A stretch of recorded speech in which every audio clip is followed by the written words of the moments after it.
In order to be most effective in its action, the external nature must have the capacity of concentration of its efforts.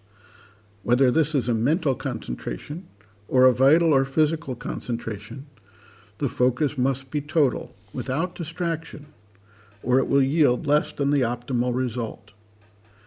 We then come to the question of remembrance of the divine in relation to the need for external concentration of effort.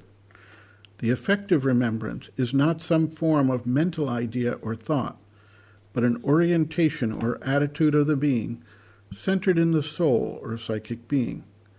If the mind tries to remember, it necessarily divides its attention from its focused action. Mental remembrance may be a useful step in the long-term process of bringing the psychic being forward, but it is, at best, a faint echo of the true remembrance of the psychic being. A disciple asks, "It sometimes happens that when one is playing, one does not remember the divine. Then suddenly one remembers and has the feeling that something breaks and one no longer plays well. Why?" The mother writes, quote, "Because everything is upset. That's the problem. So you think that when you are playing and do not remember, you play well. No, it is not quite that.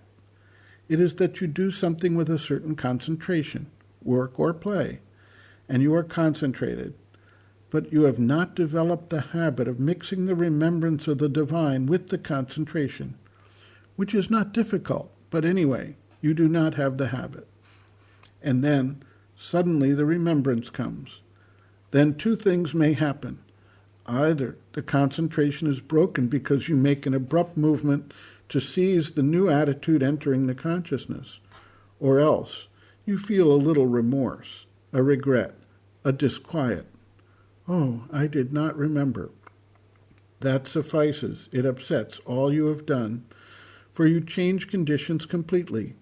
It is not the fact of remembering which makes you no longer play well. It is the fact of having disturbed your concentration. If you could remember without disturbing the concentration, which is not difficult, you would not only play well, but would play better." End quote.